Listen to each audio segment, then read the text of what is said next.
अस्सलाम वालेकुम students, my name is Ashmi Sangar Qureshi और आज क्लास 9 की मैथ्स की लेक्चर सीरीज में मैं आपको खुशामदीद कहता हूं। आज जो टॉपिक हम इस वीडियो में कवर करेंगे that is multiplication of matrices. आज से पहले हमने देखा कि कैसे दो मैट्रिसेस ऐड होती हैं, सब्ट्रैक्ट होती हैं और कैसा कोई रियल नंबर एक मैट्रिक्स के साथ मल्टीप्लाई होता है। लेकिन आज हम देखेंगे कि कब हम दो मैट्रिसेस को आपस में मल्टीप्लाई कर सकते हैं। थोड़ा सा मैं रिकॉल करा दूं आपको, एडिशन और सब्ट्रैक्शन की जब हमने बात की थी मैट्रिक्स की, तो हमने कहा था कि उनका ऑर्डर सेम होना चाहिए। आज देखेंगे कि जब दो मैट्रिक्स मल्टीप्लाई होती हैं तो उनका ऑर्डर क्या होना चाहिए। तो अगर आप मैट्रिसेस की बात करते हैं तो मैट्रिसेस का जो ऑर्डर होता है वो होता है m क्रॉस n। अब m क्रॉस n अक्सर स्टूडेंट्स को इसमें कंफ्यूजन होती है कि व्हाट इज m और व्हाट इज n। तो आप ये याद रखो कि ये n जो है नंबर ऑफ रोज है और n जो है वो नंबर ऑफ कॉलम्स है। आप किसी भी मैट्रिक्स के ऑर्डर को इस तरीके से लिखते हो कि वो m क्रॉस n उसका ऑर्डर होता है, number of rose and number of columns. फिर आप उसको क्या कर रहे हो, आप उसको मल्टीप्लाई कर रहे हो दूसरी मैट्रिक्स के साथ, उसका भी ऑर्डर है m क्रॉस n। यहां पर भी ये रोज है और ये क्या है, कॉलम। तो दो मैट्रिक्स तब मल्टीप्लाई हो सकती हैं जब ये दोनों हमारे पास इक्वल हों। इसका नंबर ऑफ कॉलम्स इसका नंबर ऑफ रोज के इक्वल होगा तो अब हमारे पास क्या होगा, हमारे पास दो मैट्रिक्स आपस में मल्टीप्लाई हो सकती हैं। और अगर मल्टीप्लाई हो गई तो उसका आंसर क्या आएगा, उसका रिजल्ट क्या आएगा, उसका रिजल्ट ये आएगा, उसका रिजल्ट ये होगा, this will be is result. मिसाल के तौर पर ये m और n मैं आपको बताता हूं, ये नंबर्स है हमारे पास 1 2 3, इसमें कुछ भी हो सकता है। अगर एक मैट्रिक्स है उसका ऑर्डर है 1 क्रॉस 2 और उसको मैं मल्टीप्लाई करना चाह रहा हूं 2 क्रॉस 2 मैट्रिक्स से, तो क्या वो मल्टीप्लाई हो सकती है। तो हम देखेंगे क्या ये दोनों आपस में बराबर हैं। तो हाँ, ये दोनों आपस में बराबर हैं, लिहाजा ये दो मैट्रिक्स आपस में मल्टीप्लाई हो सकती हैं। अब इसका रिजल्ट क्या होगा, रिजल्ट हमें यहां से पता लगेगा, ये जो आखिरी दो नंबर है हमें पता लगेगा कि उसका जो रिजल्ट होगा वो उसका ऑर्डर होगा, उसमें एक रो होगी और दो कितने होंगे, कॉलम। इसी तरीके से अगर मैं इसको इंटरचेंज कर दूं, एक 2 क्रॉस 2 मैट्रिक्स है और उसको मैं मल्टीप्लाई करना चाह रहा हूं 1 क्रॉस 2 मैट्रिक्स से, तो सबसे पहले चेक करेंगे कि क्या ये दोनों आपस में इक्वल हैं या नहीं है, इसका नंबर ऑफ कॉलम इसका नंबर ऑफ रोज के इक्वल है क्या नहीं। तो अगर देखो तो इसमें 2 है और इसमें क्या है 1, तो ये दोनों आपस में इक्वल नहीं है, लिहाजा they are not comfortable for multiplication. ये दोनों की मल्टीप्लीकेशन परफॉर्म नहीं की जा सकती। होपफुली आपको इतना समझ आ गया होगा। अब आगे मैं एक जनरल सी एग्जांपल लेता हूं, दो मैट्रिसेस लेता हूं 2 बाय 2 उसकी ऑर्डर की, और फिर मैं आपको बताता हूं कि किस तरीके से दोनों मल्टीप्लाई होंगी।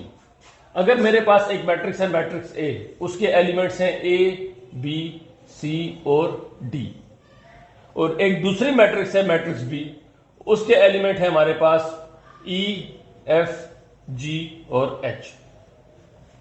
तो अगर मैं ए क्रॉस बी करूं तो ए क्रॉस बी का रिजल्ट मेरे पास क्या होगा, ये हमें कैसे पता लगेगा। हमने मल्टीप्लिकेशन ऐसे करनी होती है कि फर्स्ट रो फर्स्ट कॉलम, फिर फर्स्ट रो और सेकंड कॉलम, इनको आपस में मल्टीप्लाई करना होता है। कैसे मल्टीप्लाई करना होता है, फर्स्ट रो और फर्स्ट कॉलम का मतलब है कि ए मल्टीप्लाई बाय ई, तो मैं ए ई लिखता हूं, ए ई प्लस बी एंड जी। तो ये इस फर्स्ट रो को मैंने फर्स्ट कॉलम के साथ क्या किया, मल्टीप्लाई किया, ए को ई के साथ मल्टीप्लाई किया और बी को जी के साथ मल्टीप्लाई किया, और दोनों में प्लस का साइन लगा दिया। अगर तो बीच में माइनस का साइन आता है, लेट्स सपोज अगर यहां पर ये माइनस जी था तो फिर यहां पर माइनस जी आएगा। अगर यहां पर दोनों का प्लस का साइन है तो आप भी क्या लगाओगे, प्लस लगाओगे। इसी तरीके से अब हम बात करते हैं फर्स्ट रो और सेकेंड कॉलम की। फर्स्ट रो है हमारे पास ए पहला एलिमेंट और इसका एलिमेंट क्या है, एफ, प्लस इसका फर्स्ट रो का जो पहला सेकंड एलिमेंट है दैट इज बी और एच। क्लियर होगी बात यहां तक। अब हम क्या करेंगे, अब हम करेंगे सेकंड रो फर्स्ट कॉलम, फिर सेकंड रो सेकंड कॉलम, इस तरीके से हम इनको आपस में मल्टीप्लाई करेंगे। कैसे मल्टीप्लाई होंगे, जब आप मल्टीप्लाई करोगे तो आपके पास रिजल्ट आएगा, सी को ई के साथ मल्टीप्लाई करो, सीई प्लस डी जी। ये जो आपस में सीई मैंने लिखा, इन ए बी सी डी की जगह कोई भी रियल नंबर हो सकता है। आपने सीई का मतलब है कि इस सी को इस ई के साथ मल्टीप्लाई करो। फिर उसके बाद हमारे पास second row second column, second row में पहला एलिमेंट क्या है, सी, और वहां पर पहला एलिमेंट क्या है, एफ, प्लस यहां पर डी इंटू एच। तो ये आपको क्या देगा, ये आपको दोनों मैट्रिक्स की मल्टीप्लिकेशन परफॉर्म करेगा। मैं आपको यहां पर दोबारा लिख के दे देता हूं, अगर आपको ये भी समझ नहीं आई तो मैं इससे भी इजी आपको अगर लिख के दूं तो वो मैं इस तरीके से हो जाएगा कि फर्स्ट रो फर्स्ट कॉलम, फिर उसके बाद फर्स्ट रो सेकंड कॉलम, यहां पर सेकंड रो फर्स्ट कॉलम और सेकंड रो सेकंड कॉलम, इसके एलिमेंट हमारे पास लगाए जाएंगे। तो इससे यहां से हमें यह पता लगता है कि एक के नंबर ऑफ कॉलम दूसरे के नंबर ऑफ रोज के इक्वल होंगे, तब हमारे पास मैट्रिक्स मल्टीप्लाई हो सकती है। ये तो एक एग्जांपल थी 2 by 2 मैट्रिक्स थी। मैं ऐसा करता हूं, अब एक दूसरी एग्जांपल लेता हूं जिसमें एक 1 by 2 और 2 by 2 मैट्रिक्स लेता हूं और चेक करते हैं कि क्या वो दोनों मैट्रिक्स आपस में मल्टीप्लाई हो सकती हैं या नहीं हो सकती हैं। लेट सपोज ए मैट्रिक्स है और ए मैट्रिक्स को मैं ले लेता हूं 1 by 2 मैट्रिक्स लेते हैं, एक रो होना चाहिए, 2 कॉलम ए बी। इसी तरीके से दूसरी मैट्रिक्स में ले लेता हूं, उसको भी 2 by 2 की मैट्रिक्स देता हूं, उसको मैं नाम दे देता हूं सी डी ई और एफ। ये अगर आप देखो तो ये हमारे पास 1 क्रॉस 2 की मैट्रिक्स है और ये हमारे पास 2 क्रॉस 2 की मैट्रिक्स है। ये वाला नंबर और ये वाला नंबर सेम है, लिहाजा दोनों मल्टीप्लाई हो सकते हैं। अब मल्टीप्लाई तो हो जाएंगे, रिजल्ट क्या आएगा? रिजल्ट हमारे पास क्या उसका ऑर्डर होना चाहिए? रिजल्ट हमारे पास देखो यहां पर मैंने निकाल के रखा हुआ है कि उसका रिजल्ट होना चाहिए 1 क्रॉस 2। तो इसमें हम क्या करेंगे, फर्स्ट रो फर्स्ट कॉलम और फर्स्ट रो सेकंड कॉलम, इस तरीके से हम इसको क्या करेंगे, मल्टीप्लाई करेंगे। तो ये हो जाएगा हमारे पास ए सी प्लस उसके बाद क्या है बीई। मैं चलो यहां पर एक ऐसी एग्जांपल लेता हूं कि यहां एफ के साथ में माइनस लगा देता हूं ताकि आपको माइनस वाला केस भी समझ आ जाए कि माइनस के केस में क्या होगा। अब यहां पर क्या करेंगे, फर्स्ट रो और सेकंड कॉलम, मतलब कि ए डी। अब यहां पर चूंकि माइनस का साइन है तो माइनस डी बी और एफ। आप इसको सॉल्व करोगे तो आपको देख के पता लग रहा है कि ये कौन सी मैट्रिक्स है, ये हमारे पास 1 क्रॉस 2 की मैट्रिक्स है। यहां ए बी सी डी से कंफ्यूज नहीं होना, ए बी सी डी की जगह कोई भी रियल नंबर हो सकता है। आप ये चीज याद रखो, एक जनरलाइज करके आप कहीं पे इसको रख लो। फिर जब भी आपके पास कोई भी 2 by 2 की मैट्रिक्स आती है या 1 by 2 की मैट्रिक्स आती है, आपने खाली यहां से A B C D compare करके उसके अंदर A B C number put करके दोनों को मल्टीप्लाई करने, आपके पास आंसर आ जाएगा। और अगर आपको उस तरह भी मुश्किल लगे तो आप क्या कर सकते हो, सिंपली इससे अंदाजा कर लो कि फर्स्ट रो फर्स्ट कॉलम कैसे मल्टीप्लाई होते हैं और फर्स्ट रो सेकंड कॉलम कैसे मल्टीप्लाई होते हैं। अब एक प्रैक्टिकल एग्जांपल लेते हैं और दो मैट्रिसेस को आपस में मल्टीप्लाई करके देखते हैं। ये चीज इधर ही लिख रहे हैं, फिर मैं आपको इससे कंपेयर करके दिखाता रहूंगा।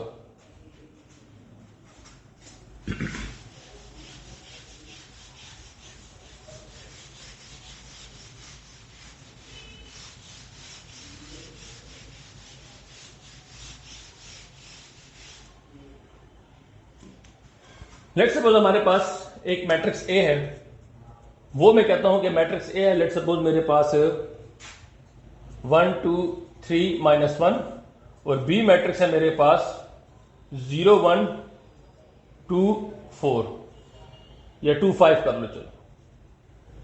अब इन दोनों का जब मैं मल्टीप्लाई करता हूं तो इन दोनों का रिजल्ट क्या आना चाहिए? अगर ए मल्टीप्लाई बी किया जाए तो क्या होगा? तो ये होगा कि हम यहां पर फर्स्ट रो और फर्स्ट कॉलम को आपस में मल्टीप्लाई करेंगे। यही वाला कंसेप्ट ए ई बी जी। यहां पर ए ये है और ई ये है, बी ये है और उसके साथ जी हमारे पास ये 2 है। अगर आप इसी के साथ इसको कंपेयर करके देखो तो मल्टीप्लाई करते हैं तो 1 मल्टीप्लाई विद 0 उसके साथ प्लस का साइन, 2 मल्टीप्लाई विद 2, ये हो गया फर्स्ट रो फर्स्ट कॉलम। उसके बाद first row and second column, तो फर्स्ट और सेकंड कॉलम का मतलब 1 मल्टीप्लाई विद 1 फिर उसमें प्लस का साइन, 2 मल्टीप्लाई विद 5। इस तरह जा रहे हैं। फर्स्ट रो है, पहला एलिमेंट पहले के साथ और दूसरा एलिमेंट दूसरे कॉलम के दूसरे एलिमेंट के साथ। इसी तरीके से अब सेकंड रो और फर्स्ट कॉलम आएगा। यहां पर जो मैंने अभी लिखा था सॉरी रिमूव हो गया, ये आएगा हमारे पास second row and first column, 3 multiply with 0। अच्छा, अब यहां पर 2 है और -1 है तो -1 मल्टीप्लाई विद 2। अब सेकंड क्या होगा, सेकंड रो सेकंड कॉलम, यहां पर सेकंड रो और सेकंड कॉलम मल्टीप्लाई होंगे, 3 मल्टीप्लाई विद 1 प्लस, और अब यह माइनस है तो ये प्लस की जगह माइनस का साइन यहां पर लगेगा, -1 मल्टीप्लाई विद 5। आप इसको सॉल्व कर लो, 1 0s are 0 plus 2 2s are 4, 1 1s are 1 plus 2 5s are 10, 3 0s are 0 -1 2s are 2 और यहां पर 3 1s are 3 -5 1 जार 5। जब आप इसको सॉल्व कर लोगे आपके पास आएगा 4, 10 + 1 11, यहां पे आ जाएगा -2 और यहां से आ जाएगा -3। 3 छोटा है, 5 बड़ा है, तो इसलिए माइनस का साइन लगा। दोनों को आप कैंसिल माइनस कर लो तो आपके पास आ जाएगा -2। तो ये दोनों मैट्रिक्स की मल्टीप्लीकेशन से आपके पास ये रिजल्ट आ जाएगा। इस तरीके से दो मैट्रिसेस आप उसमें मल्टीप्लाई होती हैं। आप इस वीडियो को रिपीट करके, अगर आपको नहीं समझ आई इसकी दोबारा, तो इसको दोबारा से रिपीट करके देखो तो आपको समझ आ जाएगी कि दो मैट्रिसेस कैसे मल्टीप्लाई होती हैं। अब जिस तरह लास्ट में हमने पढ़ा था कि कम्यूटेटिव प्रॉपर्टी, एसोसिएटिव प्रॉपर्टी और डिस्ट्रीब्यूटिव प्रॉपर्टी, ये 3 प्रॉपर्टी थी। कम्यूटेटिव प्रॉपर्टी, फिर उसके बाद है एसोसिएटिव प्रॉपर्टी और फिर है हमारे पास डिस्ट्रीब्यूटिव प्रॉपर्टी। क्या मैट्रिसेस हमारे पास commutative property of multiplication hold करती हैं या नहीं? क्या हमारे पास ए बी बराबर होता है बी ए के? कुछ केसेस में हमारे पास मैट्रिसेस कम्यूटेटिव प्रॉपर्टी होल्ड करती हैं, कुछ केसेस में कम्यूटेटिव प्रॉपर्टी होल्ड नहीं करती। मेजॉरिटी हमारे पास क्या होता है? मेजॉरिटी हमारे पास A B is not equals to B A. लेकिन कुछ केसेस ऐसे हैं जहां पर हमारे पास matrices commutative property of multiplication hold करती हैं। ऐसे कौन से केसेस हैं? ऐसे अगर दो मैट्रिसेस हमारे पास इक्वल हों, सिमिलर मैट्रिसेस हैं और आप इन दोनों को मल्टीप्लाई करो तब हमारे पास रिजल्ट सेम आएगा। या अगर हमारे पास उन मैट्रिसेस का कोई एक डायगोनल सेम है, डायगोनल की एंट्री भी सेम हो, तब भी हमारे पास matrices commutative property of multiplication hold करती हैं। इस तरीके से अब एसोसिएटिव प्रॉपर्टी पे आ जाते हैं। एसोसिएटिव प्रॉपर्टी भी हमने लास्ट में डिस्कस की थी। एसोसिएटिव प्रॉपर्टी होगी A into B C is equal to A B into C. Matrices जो है वो एसोसिएटिव प्रॉपर्टी भी होल्ड करती हैं। और जो डिस्ट्रीब्यूटिव प्रॉपर्टी आती है that is a into b plus c is equal to A b plus a c. Matrices ये प्रॉपर्टी भी होल्ड करती हैं। जिस किस्म की भी मैट्रिक्स हो वो डिस्ट्रीब्यूटिव प्रॉपर्टी भी होल्ड करेगी, वो एसोसिएटिव प्रॉपर्टी भी होल्ड करेगी, लेकिन कम्यूटेटिव प्रॉपर्टी होल्ड नहीं करेगी। वो मैट्रिसेस पे डिपेंड करता है कि क्या दो मैट्रिसेस हमारे पास कम्यूटेटिव प्रॉपर्टी होल्ड करेंगी या नहीं करेंगी। अगर मैं मिसाल के तौर पर इसी को ही एक एग्जांपल बना लूं, अगर आप इसमें देख लो तो इसमें डायगोनल्स की एंट्रीज मेरे पास सेम नहीं है, तो इसको चेक करते हैं कि क्या ए बी बी ए के इक्वल है या नहीं है। तो यहां पर ए बी मैंने मल्टीप्लाई किया हुआ है, इस ए बी के रिजल्ट को मैं सेव कर लेता हूं। यहां पर मैं लिख लेता हूं कि ए बी जो मैंने फाइंड किया था दैट वाज 4 11 -2 एंड -2। ये यहां पर मैंने रिजल्ट सेव कर लिया। अब इस साइड को मैं रब करता हूं और चेक करते हैं कि क्या बी ए एक दूसरे के इक्वल होंगे या नहीं होंगे। अगर b क्रॉस a की बात की जाए तो b क्रॉस a बनता है 0 1 2 5 मल्टीप्लाई विद 1 2 3 और -1। अब चेक करते हैं कि क्या ये दो मैट्रिसेस की मल्टीप्लिकेशन हमारे पास इक्वल होगी या नहीं होगी। तो अगर आप इसको देखो तो ये हो जाएगा 0 मल्टीप्लाई विद 1 प्लस 1 multiply with 3, first row first column. अब यहां पर भी फर्स्ट रो सेकंड कॉलम करेंगे, 0 मल्टीप्लाई विद 2 माइनस 1 मल्टीप्लाई विद 1। अब इस पे आ जाते हैं, second row first column 2 multiply with 1 प्लस 5 मल्टीप्लाई विद 3। अब सेकेंड रो और सेकेंड कॉलम तो 2 मल्टीप्लाई विद 2 उसके साथ माइनस 5 मल्टीप्लाई विद 1। माइनस का साइन मैंने क्यों लगाया? क्योंकि आप 1 के साथ देखो तो माइनस का साइन लगा हुआ है, इसलिए मैंने माइनस का साइन यहां पर इंट्रोड्यूस किया। तो रिजल्ट क्या आ जाएगा? 1 0 जार 0 प्लस 3 1 जार 3, 0 2 जार 0 और minus 1 1 jar 1, 2 1 jar 2 plus 3 5 jar 15 और 2 2 जार 4 माइनस 5 1 जार 5। अगर अब इसका रिजल्ट देखा जाए तो ये आता है मेरे पास 3 माइनस 1 15 है, 15 प्लस 2 हमारे पास 17 हो जाएगा और 2 2 जार 4 4 माइनस 5 इज -1। तो ये हमारे पास है b क्रॉस a। तो अगर आप यहां पर देखो तो a b हमारे पास b a के बराबर नहीं है। Here a b is not equals to b a। अब यहां से हमें क्या पता लग गया? यहां से हमें यह पता लग गया कि matrices do not hold the property of commutative property of multiplication. अब इसी में मैं आपको एक ऐसी एग्जांपल सॉल्व करके दिखाऊंगा कि जिसमें हमारे पास आपको साफ पता लगेगा कि दो मैट्रिसेस हमारे पास commutative law of multiplication hold कर रही हैं। मैं इसको रब करता हूं और अभी आपके लिए एक दूसरा क्वेश्चन में सॉल्व करके आपको दिखाता हूं, जिसमें आपको ये होगा, पता लगेगा कि matrices commutative law of multiplication भी होल्ड कर रही हैं।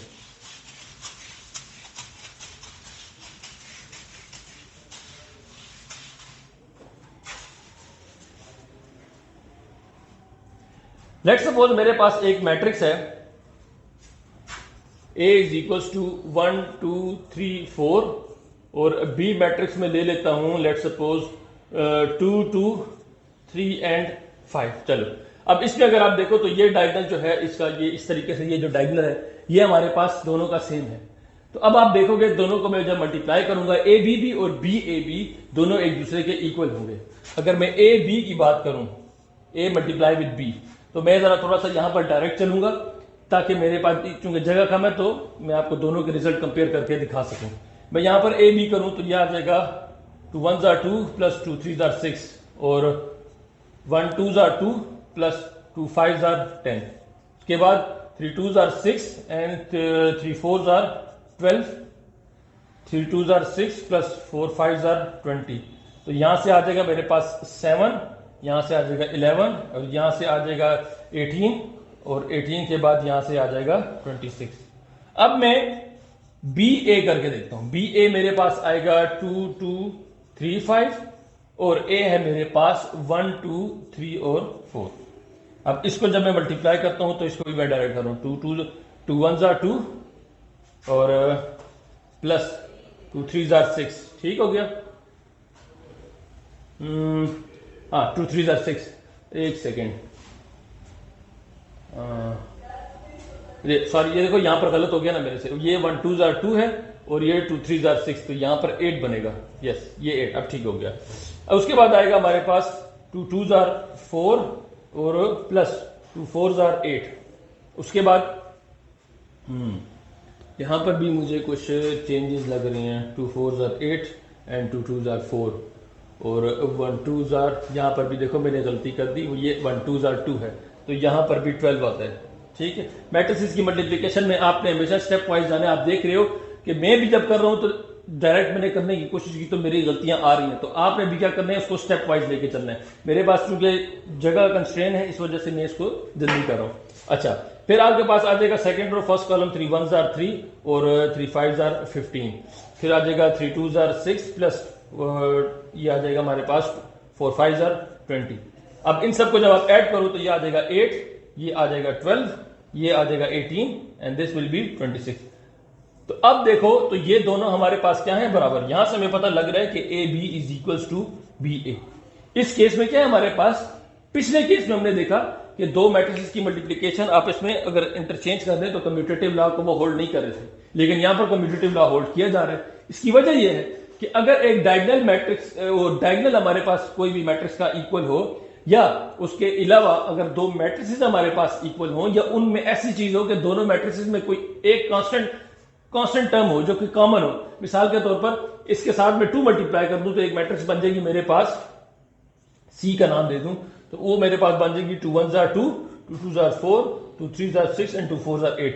अब इन दोनों को भी आप मल्टीप्लाई करोगे ना, सी और ए को, तो ये भी कम्यूटेटिव लॉ होल्ड करेंगे क्योंकि इसमें हमारे पास 2 का जो रियल नंबर है 2 वो कॉमन है।